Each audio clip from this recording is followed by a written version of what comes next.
Since the beginning of recorded history, the written word and the spoken word have been the two most powerful mediums for changing the world. The spoken word, famous speeches, sermons, rallies, and calls to action, such as Dr. Martin Luther King's "I Have a Dream" speech and President John F. Kennedy's "Ask not what your country can do for you" and Jesus' Sermon on the Mount. These all and many more have relied heavily on the written word, both for their content and for their transmission after they have been given. In short, the written word has formed the basis for every major speech, for our education, our learning, and our spiritual growth, and has formed the bedrock of every major revival in world history.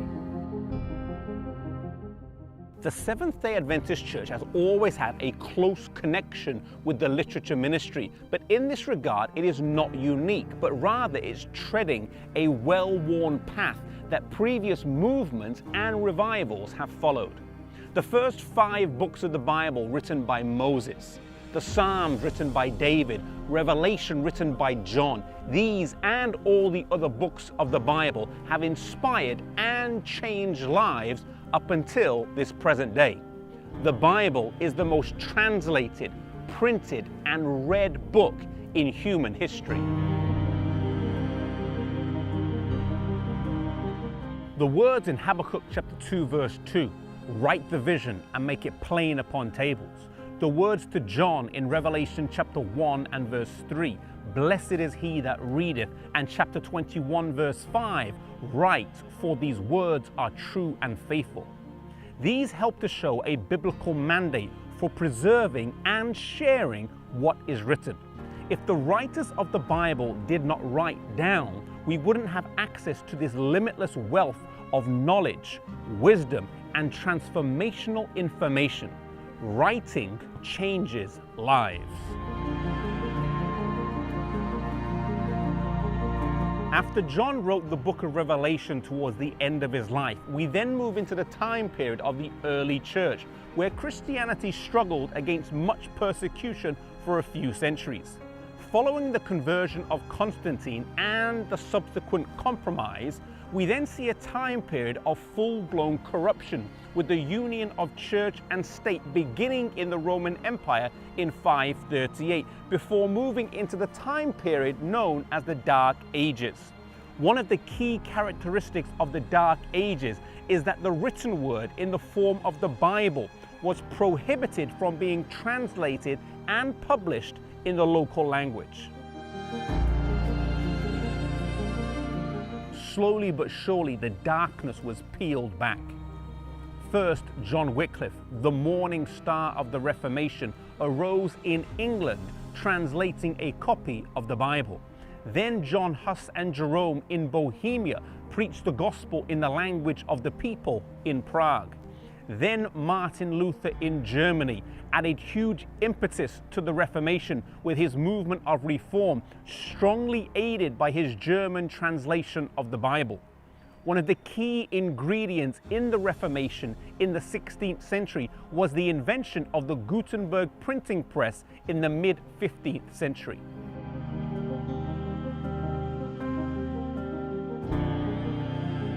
Gutenberg's printing press ensured that what the reformers wrote was able to go viral. Luther's 95 Theses, for example, was reprinted and distributed widely throughout the country. His thoughts, ideas were able to quickly be disseminated and spread. His writing changed lives.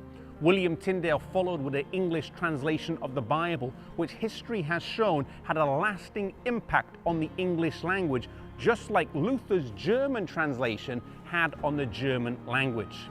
As influential English philosopher Francis Bacon, commenting in 1620, said that 3 inventions had changed the recent world as he knew.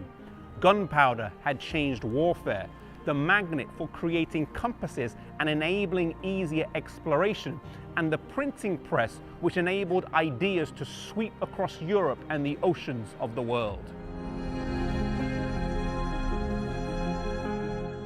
To print a Bible now required paper, and whilst this was still expensive, It was still easier than the 300 sheepskins or 170 calfskins that previously needed to be collected to produce a single copy of the Bible. Gutenberg's printing press meant more access to information, more dissent, more informed discussion, and more criticism of authorities. As such, the printing press played a key role in popularizing ideas associated with the new Protestant faith during the European Reformation, allowing the press to shape and channel a mass movement. The printing press removed control of written content from the Catholic Church and made it difficult for the Church to prohibit the spread of what it regarded as heretical ideas. The written word began to shine light into people's minds. As society experienced some fundamental shifts, the English, German, Swiss, French, and Scandinavian Reformations gathered pace, and Protestantism became embedded in European culture. The 1700s witnessed some major changes, one of which was the birth of the United States of America, a land built on the ideals of religious freedom. We also see the great missionary movements launch, which were closely tied to the beginning of the British and Foreign Bible Society and the American Bible Society. As the written word spread around the world, there was a huge focus on translating it into the language of the local people.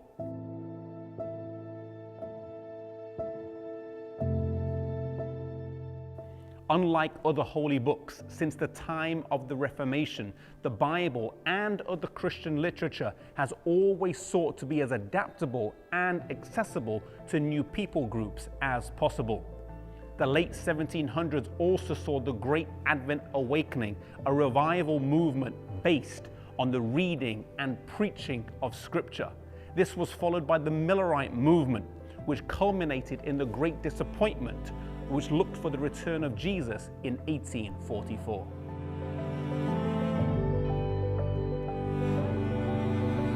From the tears of this great disappointment, the stream of Adventism would form, and literature would play a key role in the birth, growth, and expansion of this new movement. Literature played a key role in early Adventism, both as a means of evangelism and also as bringing a sense of cohesion and togetherness amongst the believers. Literature was integral prior to the Great Disappointment, but this pushed on with renewed vigor after 1848, when Ellen White had a vision that showed her husband should produce a magazine and that it would be like streams of light that go around the world. In July of 1849, James White packed copies of The Present Truth into a borrowed carpet bag and walked the 8 miles to the post office in Middletown, Connecticut, taking the first steps to what would be a global publishing ministry. Let it be small at first, and as the people read, they will send you means with which to print, and it will be a success right from the start. Elsewhere, Ellen White wrote that our publications needed to be scattered like the leaves of autumn, and if there was one work more important than another, it is that of getting our publications before the people. Our early pioneers understood the power of literature. They knew the reality of when Ellen White said that our publications can go places where meetings cannot be held. In 1853, the Review and Herald bought its first printing press, and they operated from the house that James and Ellen White rented in Rochester, New York. They then moved to Battle Creek, Michigan, and it continued to grow.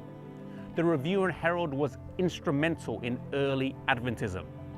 They kept theological advancement going, and they helped to foster a sense of unity amongst the believers. Our early pioneers all wrote books: James and Ellen White, Uriah Smith, Stephen Haskell, J.N. Andrews, and J.N. Loughborough, to name but a few. Literature was pivotal. In fact, the need to register the printing press under a company was one of the reasons that led to the incorporation of our church in the 1860s. As the importance of literature grew, the means of spreading it wasn't limited to a shop front, but rather missionaries or literature evangelists would take books and magazines from door to door. The first literature evangelist who would sell books from door to door has a very interesting story. In the 1880s, James White met a young Canadian named George King who desperately wanted to be a preacher. He stayed with the Whites for a few weeks, and James was unconvinced that he had what it took to be a preacher. James White then approached Brother Godsmark and told him of George King's desire to preach, and asked him if he could work on his farm for a year, and then maybe at the end of the year, he would be ready to preach. He was a tall and slim man, and as he lived in this new home, he would often preach in the living room to the empty chairs. Soon it came time for him to preach his first sermon, but it was a blundering failure and anything but to the point. After a season of prayer, the mother of the home told him he could never be a preacher or hold the attention of a crowd, but he could be a fireside preacher and take books and tracts into people's homes and spread the message that way.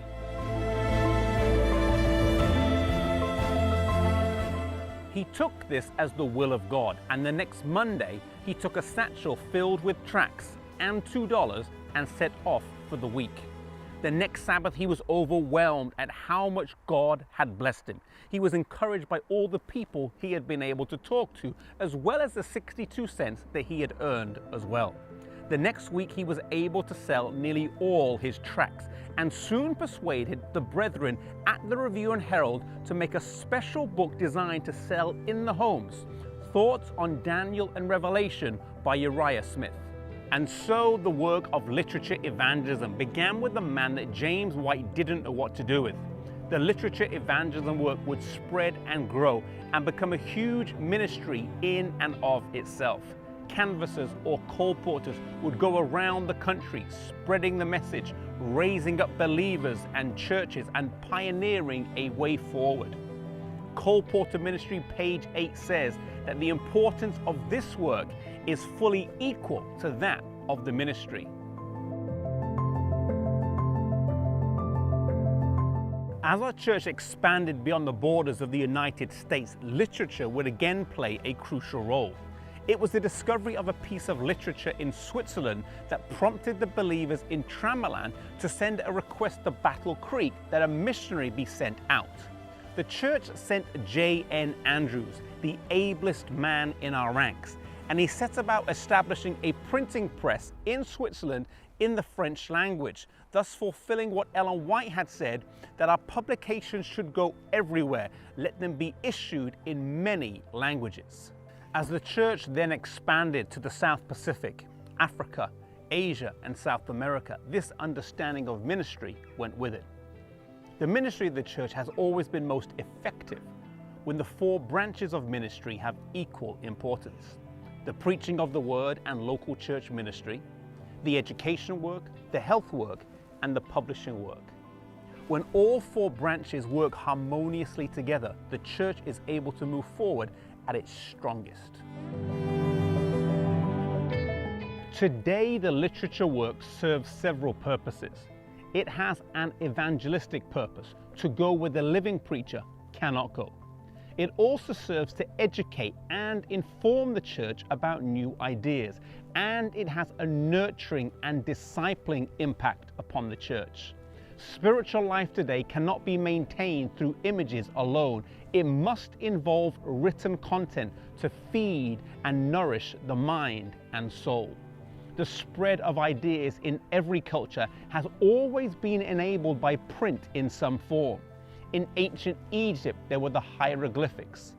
The Bible still exists today in some original form through the Dead Sea Scrolls found in Qumran.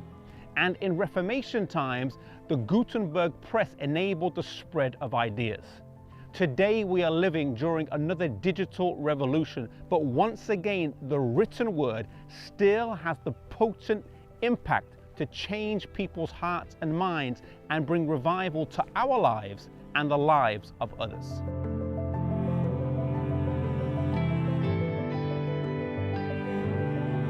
There are over 20,000 literature evangelists in the world today and almost 2,000 people working in publishing houses to facilitate the spread of literature as a means to educate and inspire mankind to live a better life reflective of God's intentions.